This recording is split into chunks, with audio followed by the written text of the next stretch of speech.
आपको इसमें से मुबारकबाद दूं कि आज़ाद सर ने इस हिंदुस्तान का वो उर्दू का बेदाग बादशाह ने कलम बंद किया है। आज़ाद सर ने बहुत खूब का ये शेर आपके हवालों से पेश कर रहा हूँ, क्योंकि आपने जितनी भी बातें कही है उसकी तफसील में जाने की जरूरत नहीं है। आज़ाद सर ने यूं कहा था कि मुझको किसी भी समत के पत्थर का डर नहीं, मुझको किसी भी समत के पत्थर का डर नहीं, सीधी सी बात है मेरा शीशे का डर नहीं। तो दो तालियों में मोहतरम का इस्तेमाल करें। हाज़िर गिरामी आइए, क्योंकि घड़ी और वक्तों का समाज जो देख रहे हैं, याद है कि यौम उर्दू मना रहे हैं, लेकिन इसका ये मतलब नहीं कि हर शख्स मसरूफियत को माना ताक मौलाना हम रख कर आए हैं। ऐसा नहीं कि बस तुम्हारे लिए यूं ही हम रात गुजार दें, जब वक्त रात गुजारी की आएगी तो इबादत के लिए चले जाएंगे। ये भी कोई इबादत से उर्दू कलम कम नहीं है। अगर ये ना होती तो हम यहाँ पर कलमकारों के बीच में ना होते। मैं उन बातों का शुक्रगुजार हूँ। हाज़िर गिरामी आइए, हमारी इस महफिल में जो आज रौनक तकरीब भी है, इस्तेक़बालिया तकरीब भी है और हमारी आबरू भी है, हमारी ज़ीनत भी है।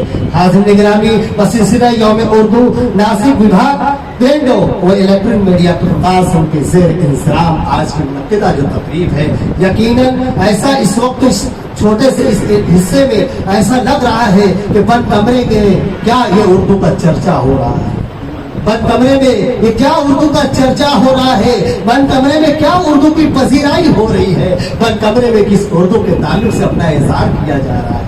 ये उर्दू जुबान शीरी से ज्यादा जहाँ मीठी, जिसने मेरे दिलों में जिस मुकाम पर अदबी दुनिया से लेकर सियासत से लेकर समाजियत से लेकर माशियात से लेकर दीगर शोबों में उर्दू के बगैर आज सारे काम अधूरे हैं। सर सारे काम अधूरे हैं। ये साफी हजरात, ये एडिटर साहिबान, ये हमारे कौम मिल्लत के कहने से तर्जुमान है। इन जैसे साफी हजरात के आम सामईन की तरफ से उनके लिए मैं तालियां चाहूंगा, उनके लिए आप तालियां बजाएं, क्योंकि ये हमारे वो लहू से अपना आवाम की जनता की आवाज पहुंचाने कलमकार जैसे लोग हैं। हम इनके एहसान मंद हैं। इसलिए कि मेरा अजीजों, किसी की जी हुजूरी करने पर कोई दिल की बात अपनी कोई कबूल करने को तैयार नहीं। जो खालिक के कायनात कबूल करता है, बात खुदा नायब किसी को सानी बनाया है तो वो साफी हजरात को बनाया।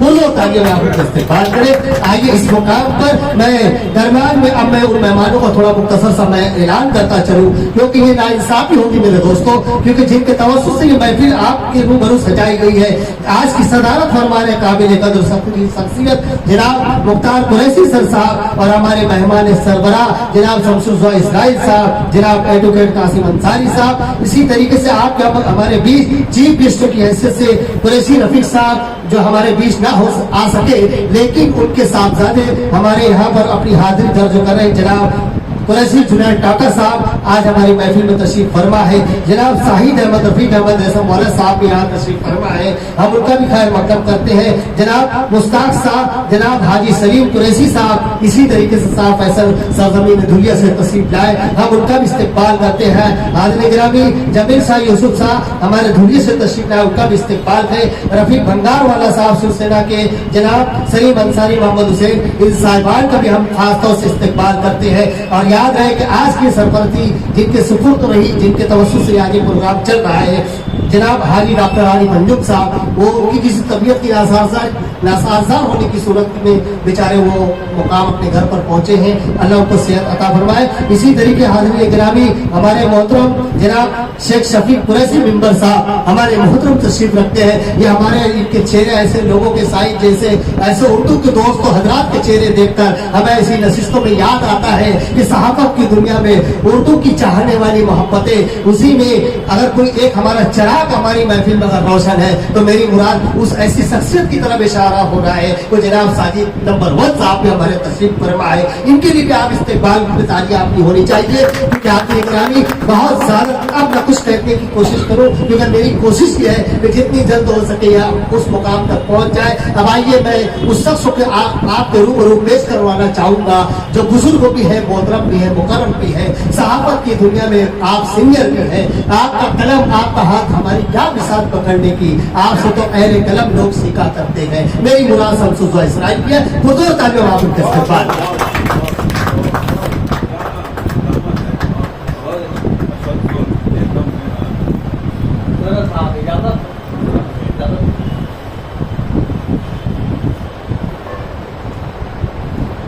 जनाब सदर, मेहमान मोहतरम और धूलिए से तशरीफ लाए हुए अपने अपने शोबों के बेताज बादशाह, इनके लिए ये शेर कि गिरेगा एक भी पत्ता तो चीज उभरेगी। सैयद आरिफ ने कहा था कि गिरेगा एक भी पत्ता तो चीज उभरेगी, ये डाल डाल का रिश्ता बहुत पुराना है। उर्दू की मोहब्बत में आप लोग इतनी दूर से चल के आए हैं, मैं फाउंडेशन की तरफ से आप लोगों का शुक्रिया अदा करता हूँ। सामईन मोहतरम, आज हिंदुस्तान में 6,942 ज़बानें बोली जाती हैं।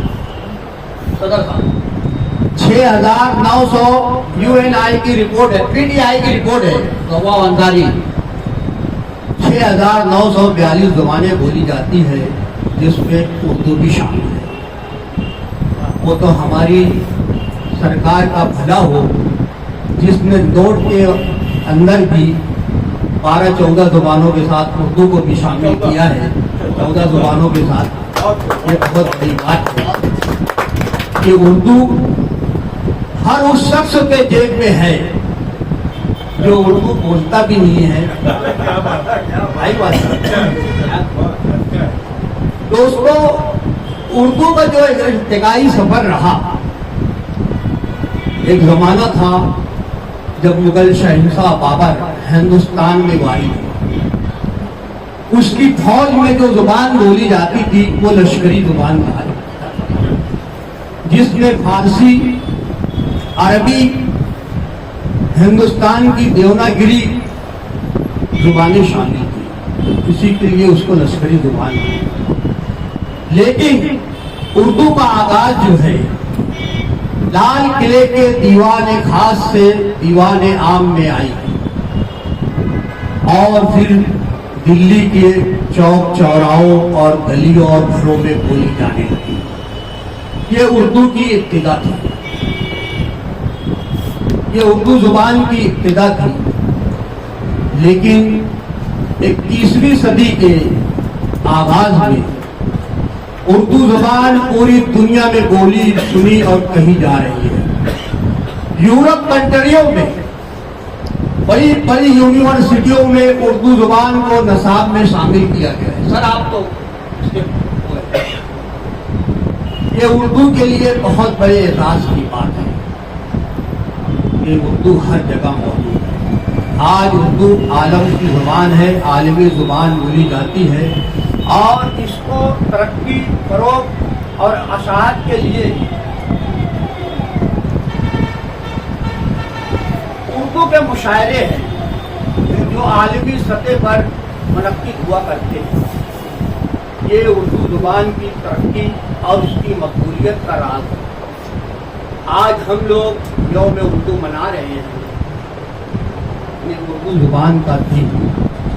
लेकिन इस कमरे में, इस हॉल में जितने लोग भी मौजूद हैं, इनमें मैं भी शामिल हूँ, वो बहुत खुशनसीब है कि लुकमान अंसारी की आवाज़ पर हमने उर्दू का दिन भी मनाया और उर्दू की शब भी मनाई। हम लोग वाकई खुशनसीब हैं और ये उर्दू से देरीना मोहब्बत की दलील है। निस्फ सब तक हम उर्दू के लिए बैठे हैं, सुन रहे हैं, समाअत कर रहे हैं, ये उर्दू की मोहब्बत की दलील है कि हम वाकई उर्दू के वफादार हैं, उर्दू के चाहने वाले हैं और उर्दू वाले हैं। बात आई गई थी तो गवा अंसारी साहब ने कहा था कि मालेगांव से 6 रोजनामे निकलते हैं और 25 हफ्ता रोजा अखबार। तो मैं आपको बताता चलूं कि आज उर्दू सहाफत को 209 साल हो गए। उर्दू सहाफत को, हिंदुस्तान में उर्दू सहाफत को 209 साल हो गए हैं। मालेगांव में पहला अखबार मौलाना अब्दुल हमीद नोमानी रहमतुल्लाह अलैह ने बेदारी के नाम से जारी किया था। उस वक्त तो मालेगांव में अखबार निकालने की कोई सहूलत नहीं थी, सिर्फ वो मालेगांव में उस अखबार की किताबत होती थी और मुंबई से वो अखबार छप के आता था। फिर मौलाना मौसूफ ने एक पुराना प्रेस लाया था جو میرے گھر کے پاس ہی مولانا اپنے حسین جوان کمپاؤنڈ ہی میں اس کا آغاز ہوا تھا، وہیں سے وہ اخبار چھپتا تھا۔ لیکن میں آج آپ لوگوں کو بتا دوں کہ دلی میں جہاں سے صحافی حضرات کو معلوم ہے جو اخبار نکالتے ہیں نا، تو پہلے ٹائٹل منگایا جاتا ہے۔ اس آفس میں جہاں سے ٹائٹل دیا جاتا ہے اخبار کا، اگر دیکھا جائے تو سب سے زیادہ نام مالیگاؤں کا ہی آپ کو نظر آئے گا۔ آج 100 سے زیادہ اخبارات نکل چکے ہیں، کچھ اخبارات بند ہو چکے ہیں، کچھ اخبارات ریکارڈ فائل کیے جاتے ہیں۔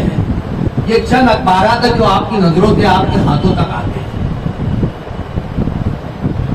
پورے ہندوستان میں اگر کہیں سب سے زیادہ اخبار نکلتا ہے تو وہ آپ کا شہر ہے۔ یہ سب سے بڑی گورنمنٹ کے ریکارڈ میں سب سے بڑی دلیل ہے کہ مالیگاؤں اردو والوں کا شہر ہے، اردو کے اتنے اخبارات نکلتے ہیں، یہ اس بات کی دلیل ہے۔ بامبے بہت بڑا شہر ہے، مالیگاؤں جیسے 50 شہر اس میں آباد ہو رہے ہوں گے، لیکن گنتی کے اخبارات وہاں سے نکلتے ہیں۔ دلی اس سے بڑی ریاست ہے، پورا شہر ایک ریاست ہے، لیکن وہاں بھی اتنے اخبارات نہیں نکلتے۔ یہ مالیگاؤں آپ لوگوں کی خوش نصیبی ہے۔ آپ لوگوں کو اگر اردو کی یعنی کہنا چاہیے کہ سب میں کھڑا کیا جائے تو آپ لوگ پہلی سب میں آئے گے۔ یہ ہمارا یعنی مالیگاؤں شہر کا یہ ریکارڈ ہے اردو اخبارات کا۔ اب سنیے اردو کے ساتھ زیادتی اور اس کا المیہ۔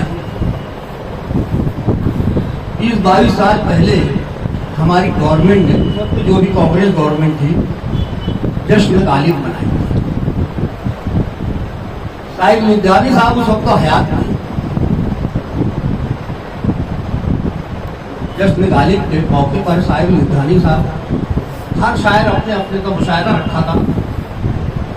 غالب اکیڈمی میں مشاعرہ تھا اور پورا اولمپیا مشاعرہ تھا، تو صاحب نے وہاں پر ایک نظم پڑھی تھی اور اس کا ایک شعر میں آپ کو سناتا ہوں۔ یہ جشن مبارک ہو پر یہ بھی حقیقت ہے، یہ جشن مبارک ہو پر یہ بھی حقیقت ہے، اردو کے ستم ڈھا کر غالب کے کرم کی، اردو کے ستم ڈھا کر غالب کے کرم کی موت۔ یار جس زبان سے غالب نکلا ہے اس کو تم اتنا نواز رہے ہو اور اس زبان کو اس کا جائز حق نہیں دے رہے ہو۔ اردو کے تعلق سے زیادتی کا جو دور شروع ہوا وہ آزاد ہندوستان کے پہلے صدر ڈاکٹر راجندر پرساد کا زمانہ تھا، اور اس وقت کی جو سیاست رہی زبان کے تعلق سے اردو اور ہندی زبان کی، اس میں ایک اور سے اردو مار کھا گئی۔ سر آپ کو تو اچھی طرح معلوم ہے، ایک اور سے اردو مار کھا گئی، لیکن اردو کو اپنوں نے گرایا۔ لیکن انگریز باہر سے آئے تھے، بہت ذمہ داری سے یہ بات کہہ رہا ہوں، انہوں نے 1857 سے لے کر 1947 تک ہندوستان پر حکومت کی، اردو کو وہ مقام عطا کیا کہ انہوں نے اپنی سرکاری زبان اردو کو بنایا۔ یہ اردو زبان کا مرتبہ تھا، غیروں نے اپنایا، اور اس وقت تو انگریز کم سے کم میری یادداشت کے مطابق 65 سے 70 انگریز شاعر تھے جو اردو میں شاعری کرتے تھے۔ میں نے میرے مطالعے میں رہی ہے یہ بات، لیکن اردو کو اگر اس کا جائز مقام، اس کا حق ساتھ بھی کرنے والے ہمارے ہی ڈاکٹر ذاکر حسین، ان سے جب وہ نائب صدر تھے اور ان سے پہلے جو صدر تھا، ان کے بعد اردو کے حق میں انہوں نے 25,000 صفحات کا میمورنڈم لے کر گئے جس پہ دستخط تھی کہ اردو کو اس کا جائز مقام دیا جائے۔ اس وقت کے صدروں نے کوئی توجہ نہیں دی، لیکن اللہ نے جب یہ موقع اپنے والے کو دیا، ڈاکٹر ذاکر حسین صاحب صدر بنے، تو وہ کیوں نہیں اردو کو جائز مقام؟ اپنے والے تھے یہ، اردو کے بہت بڑے ادیب تھے، ہم ان کی کہانیاں نصابوں میں پڑھے، ہم نے چاندنی اور وہ ابو خان کی بکری اور یہ سب کیا کیا ہے، یہ اردو کا المیہ رہا ہے۔ اردو کے ساتھ ہندوستان میں ناانصافی ہوتی رہی ہے، اور آگے بھی ہوتے رہے گی، لیکن جس کو جتنا ڈبویا جاتا ہے وہ اتنی ہی طاقت سے اوپر ہوتا ہے۔ اردو کو غیروں نے اپنا لیا ہے، وہ لوگ رشین لوگ جو اردو کو سمجھتے نہیں ہیں، جو انصاری صاحب روس جاتے تھے اور وہاں اردو کا لیکچر، اردو میں لیکچر دیتے تھے۔ تاریخ رہی ہے۔ راج کپور بھائی جس ہیروئن کو لایا تھا میرا نام جوکر میں، وہ اس کو اردو بلوا لیا، وہ وہاں سے ٹرینڈ ہو کر آئی تھی جب فلموں میں کام کری۔ روس میں پہلے سے اردو بولی جاتی تھی، چائنا میں اردو کو نصاب میں شامل کیا گیا ہے، فرانس، ہالینڈ، سویڈن اور دوسرے جو ممالک ہے یورپ کنٹری، سب جگہ بڑی بڑی یونیورسٹیوں میں آج اردو بولی جاتی ہے اور وہاں کے لوگ لیکچرار ہیں۔ یہ اردو کا جادو ہے،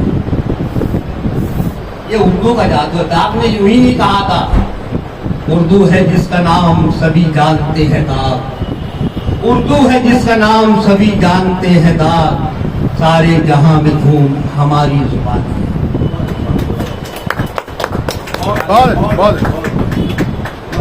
حاضرین گرامی، بڑی تفصیل سے محترم آپ اپنے پیش اپنی باتیں پیش کر رہے تھے، اپنی سے مراد کہ انہوں نے پورا المیہ بیان کر دیا، اگر یہ بات کہو تو غلط ہے۔